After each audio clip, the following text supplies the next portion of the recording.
काजल गरीब कुटुंबातील होती. लग्नानंतर सचिन दुबईला निघून गेला. काजलच्या सासरच्यांना एक मोलकरीण मिळाली. काजल एकटी 16 लोकांसाठी जेवण बनवायची आणि बाकीचे सगळे AC चालू करून त्यांच्या रूममध्ये आरामात झोपायचे. महिन्याला 10,000 रुपये लाईट बिल आल्यावर सचिनच्या आईने सचिनला सांगितले, सचिन, तुझी बायको 24 तास AC बसून राहते. लाईट बिल भरण्यासाठी तू पैसे पाठव. दिवसभर काम केल्यामुळे काजलचे होणारे मूल या जगात येण्याअगोदर मरण पावले. तेव्हा सचिनची आई त्याला म्हणाली, सचिन, तुझ्या पत्नीने मुद्दाम गर्भपात करून घेतला आहे. आईचं एवढं बोलणं ऐकून सचिनचं मन भरकटलं आणि दुसऱ्याच दिवशी न कळवता तो भारतात परत आला. घरी आल्यावर समोरचं दृश्य पाहून त्याला धक्काच बसला. डोक्यावर पदर घेऊन बसलेली काजल आकाशातील अप्सरा दिसत होती. रात्रीचे 2 वाजले होते आणि तिला खूप थकवा जाणवत होता. तिची कंबर दुखत होती. इतक्यात हलक्या आवाजाने खोलीचा दरवाजा उघडला आणि सचिन रूमच्या आत आला. सचिनच्या चेहऱ्यावर नववधूच्या येण्याने आनंद दिसत होता. तो आत आला आणि तिच्या जवळ बसला आणि नमस्कार केला. काजलने हळूच त्याच्या अभिवादनाला उत्तर दिले, परंतु तिच्या मनात हजारो शंका येत होत्या आणि ती खूप गरीब घरातील मुलगी होती. पण सचिन उच्च कुटुंबातील होता. माहीत नाही का सचिनच्या आईला काजल आवडली असेल. कदाचित काजलच्या सौंदर्यामुळे आणि तिच्या वागण्या बोलण्यामुळेच सचिनच्या आईला पहिल्याच नजरेत काजल त्यांच्या मुलासाठी योग्य वाटली असावी. लग्नाचा सोहळा अगदी घाईघाईने पार पडला आणि आज काजल सचिनची नववधू बनून त्याच्या समोर बसलेली होती. सचिन हसत हसत काजलचा हात हातात घेत तिला अंगठी घालत होता. काजलला विश्वास बसत नव्हता की तिचे नशीब असे बदलू शकते. लग्नाच्या अगोदर तिच्याकडे कृत्रिम दागिने विकत घेण्याची देखील क्षमता नव्हती. आज तिच्या हातात महागडी हिऱ्यांची अंगठी घातली जात होती. ती फक्त सचिनकडे पाहतच राहिली आणि मग एकदम स्तब्ध झाली. सचिन म्हणत होता, हे बघ काजल, तू माझ्या आईची आवड आहेस, पण मला माहीत आहे की लवकरच तू तुझ्या चांगल्या वागण्याने माझ्याही हृदयात जागा बनवशील. मी तुझ्यावर खूप प्रेम करेन आणि तुझ्या प्रत्येक गरजांची काळजी घेईल.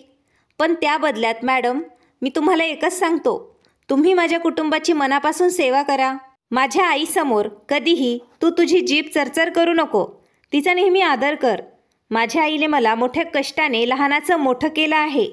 काजल हसली.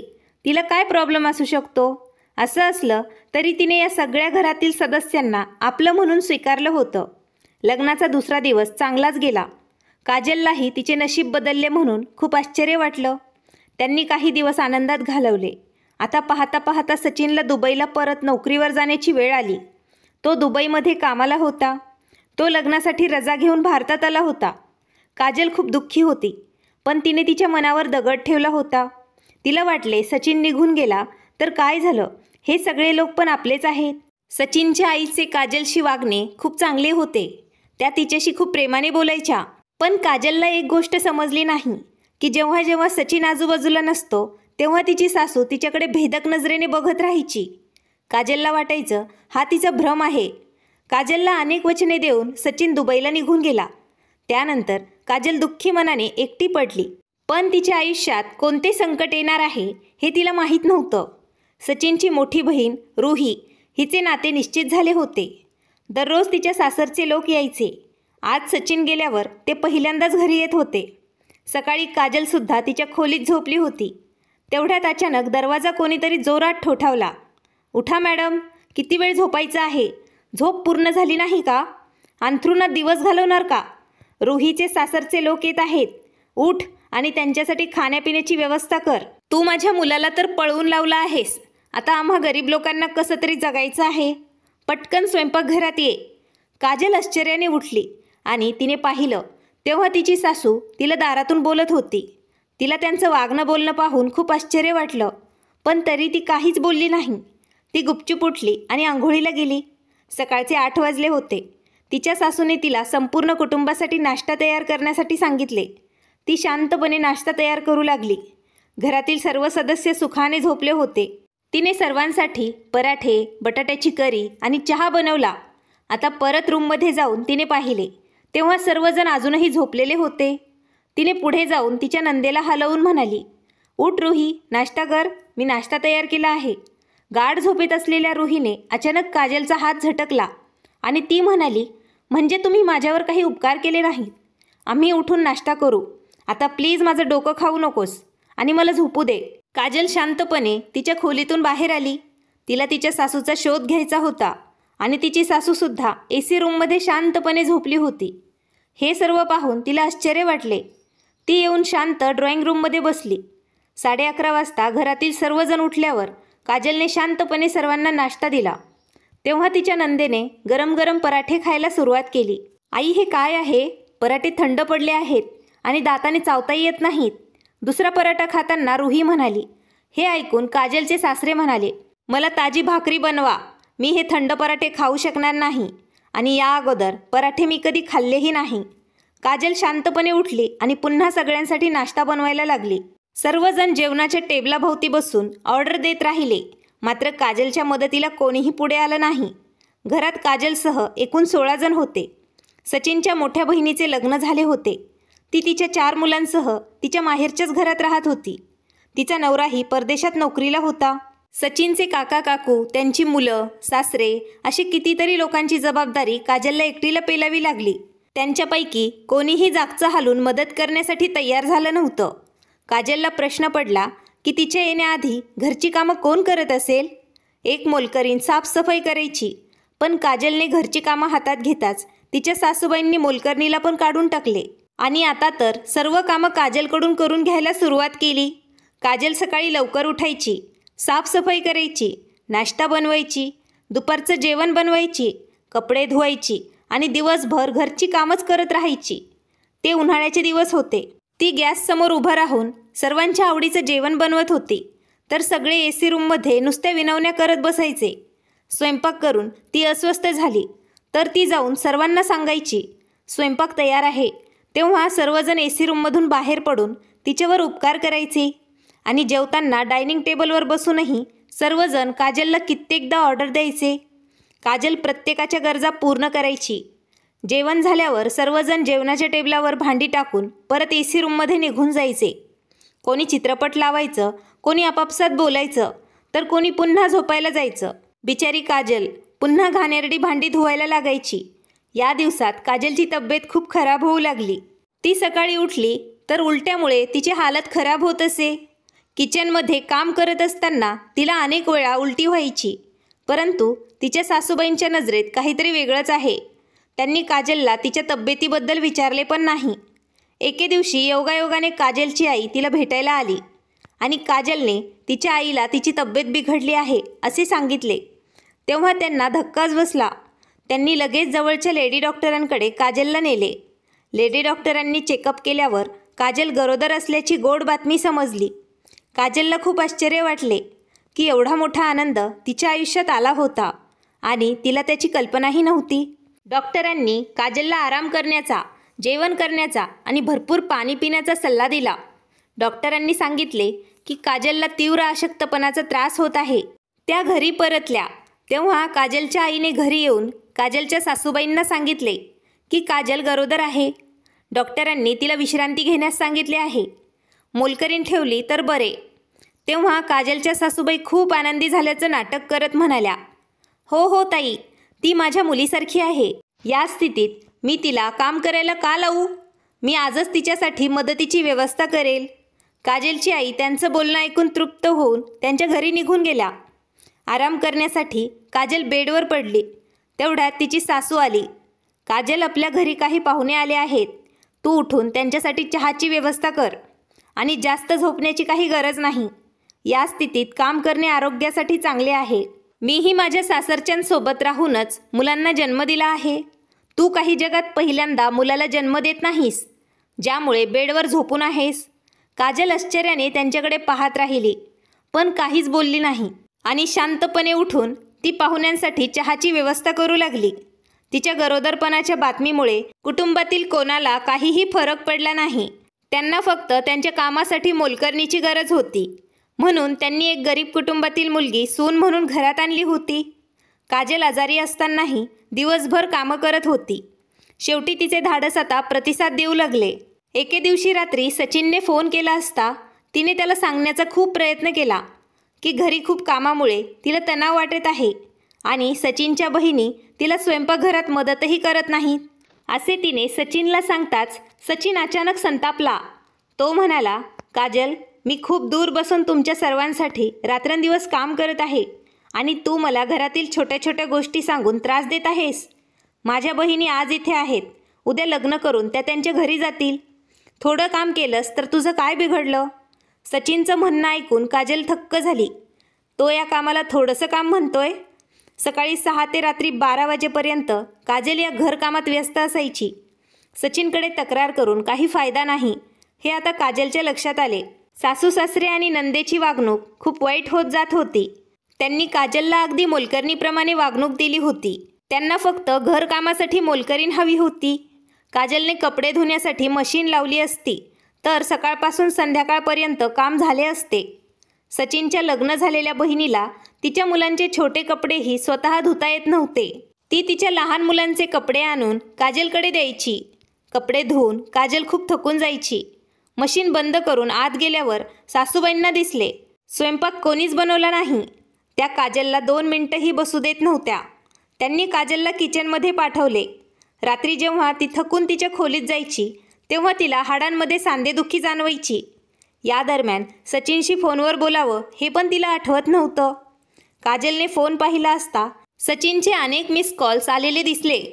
तिने त्याला परत फोन केला तर त्याने फोन उचलला आणि तो म्हणाला, तू दिवसभर काय करत असतेस? तुझ्याकडे एवढा वेळ नाही ज्यानेकरून तू माझ्याशी 2 मिनिटंही बोलावं? मी इकडे परदेशात फक्त तुम्ही तिकडे सुखात राहावं म्हणून आलो आहे, पण तुला माझ्यात रस नाही असे मला वाटते. तो रागाने काजलसोबत बोलू लागला. काजल आता दोन्ही बाजूंनी चिरडली जात होती.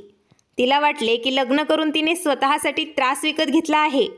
पतीसोबत योग्य वेळ न घालवल्यामुळे त्यांच्यात खूप अंतर निर्माण होऊ लागले. या अंतराचा पुरेपूर फायदा काजलच्या सासूबाईंनी घेतला. त्या सचिनला फोन करून काजलविरुद्ध खोट्या गोष्टी सांगायच्या. सचिन पण त्यांचं बोलणं खरं समजायचा. तो एक साधा मुलगा होता. या मुद्द्यावर त्याने काजलशी भांडण केले नाही, पण त्याने मनातून काजलची तक्रार नक्कीच केली. एके दिवशी काजलची सासू ड्रॉइंग रूममध्ये बसून TV पाहत होती. तेव्हा त्यांची धाकटी मुलगी रुही बाहेरून आली. तिच्या हातात लाईट बिल होतं आणि तोंडावर शांतता दिसत होती. आई, हे बघ, 10,000 रुपये लाईट बिल आला आहे. आता हे पाहून सचिन दादाला खूप राग येईल. जाताना तो आपल्याला म्हणाला होता त्याला त्याच्या व्यवसायासाठी पैसे जमवायचे आहेत, त्यामुळे आपण आपला खर्च थोडा कमी केला पाहिजे. रुहीच्या बोलण्याने आईला धक्का बसला आणि तिच्या हातातील बिलाकडे त्या पाहू लागल्या. त्यांच्या चेहऱ्यावर विचारांची छाया स्पष्ट दिसत होती. तेव्हा अचानक त्यांच्या मनात एक विचार आला आणि त्यांच्या चेहऱ्यावर हसू उमटले. त्यांनी रुहीकडे पाहिलं आणि त्या तिला म्हणाल्या, प्लीज आत्ता सचिनला तू फोन कर. रुहीने नकळत तिचा मोबाईल काढला आणि सचिनला कॉल डायल केला. सचिनने फोन उचलताच त्याची आई बोलू लागली, अरे रे, माझं निरागस पोर परदेशात रात्रंदिवस काम करून पैसे कमवत आहे, पण तुझ्या कष्टाचे फळ तुला काही मिळत नाही. माझ्याकडून मोठी चूक झाली, मला माफ कर. मी तुझे एका गरीब कुटुंबातील मुलीशी लग्न केले होते. मला वाटले ती 1-1 रुपयाची किंमत करेल, पण काजल इतकी उधळपट्टी करणारी मुलगी असेल असे मला वाटले नव्हते. ती तुला भिकेला लावूनच सोडेल. सचिनला समजत नव्हते त्याची आई काय बोलत होती. मग तो म्हणाला, आई काय झालं? सचिन म्हणाला, आई मला सांग, काजलने काय केलं आहे? तेव्हा सचिनची आई हसत हसत रुहीकडे बघत म्हणाली, बेटा तुला काय सांगू, काजल दिवसभर AC लावलेल्या खोलीतच असते. जर मी तिला काही बोलले तर ती रडायला लागते. ती म्हणते मी प्रेग्नेंट आहे, मी काही काम करू शकत नाही आणि मला खूप गरम वाटत आहे. तिच्या या अवस्थेमुळे मी पण फारसा कडवटपणा घेत नाही. पण सत्य हे आहे की रात्रंदिवस AC चालवल्यामुळे लाईट बिल 10,000 रुपये आला आहे. लाईट बिल भरण्यासाठी तुझ्या वडिलांकडे पैसे नाहीत, तुला पैसे पाठवावे लागतील. बिलाची रक्कम ऐकून सचिन हादरला, पण आता तो तरी काय करू शकत होता. त्याने त्याच्या आईला धीर दिला आणि तो म्हणाला, आई मी पैसे पाठवतो. पण आता सचिनच्या मनात काजलबद्दल राग बसला होता. दुसऱ्या दिवशी सकाळी जेव्हा काजल सोडून घरातील सगळे झोपले होते तेव्हा काजलच्या मोठ्या नंदेचे सासरचे मंडळी आले. तेव्हा काजलने जाऊन सर्वांना उठवले. त्यामुळे सर्वांची झोप मोड झाल्यामुळे मूड खराब झाला होता. आलेल्या पाहुण्यांनी हलवा पुरीचा नाश्ता करायचा अशी डिमांड केली.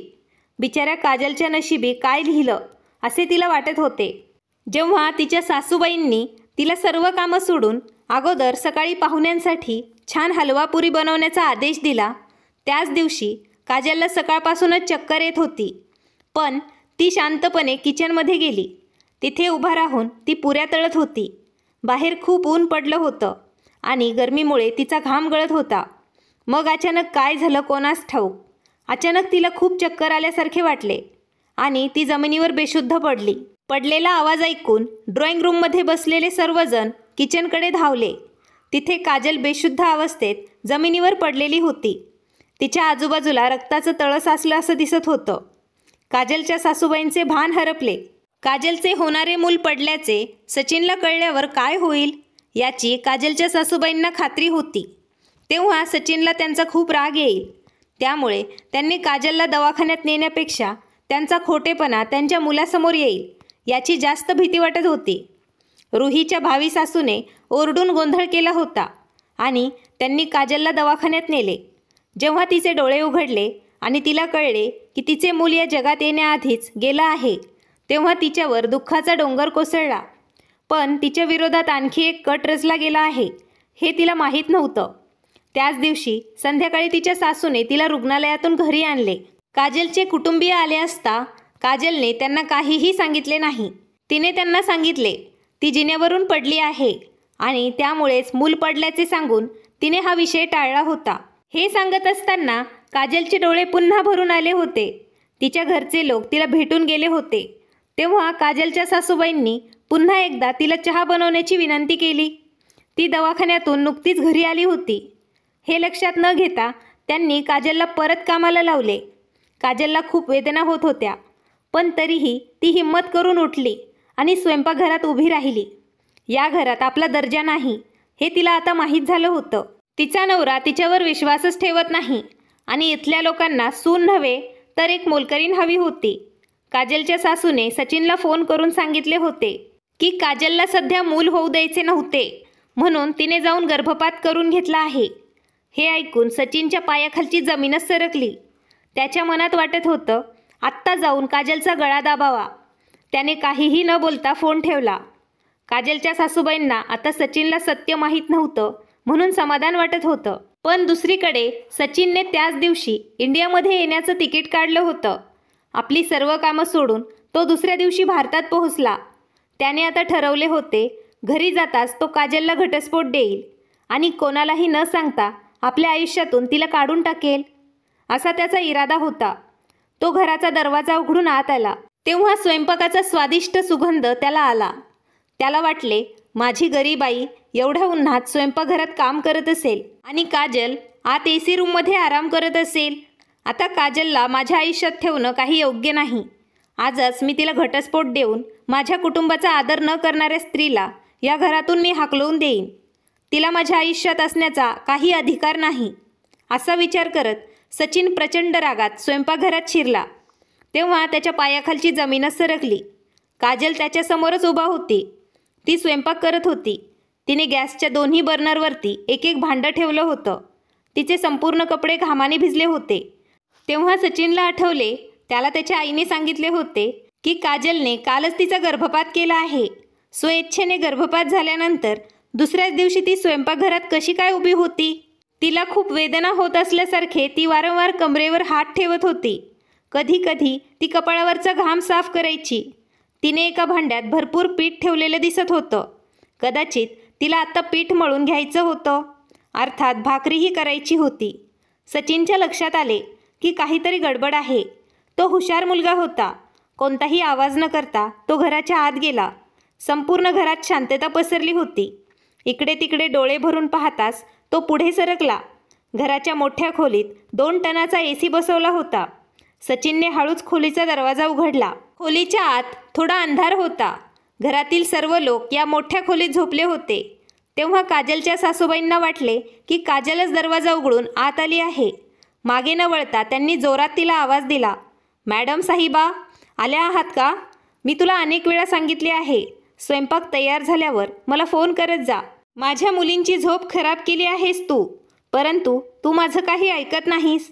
ऐक, मी काहीही बोलले तर तू आवाज काढू नको, कोणाला काही सांगू नको, नाहीतर म्हणशील काल माझा गर्भपात झाला आणि आज माझ्या सासूबाईंनी मला कामावर लावलं आहे.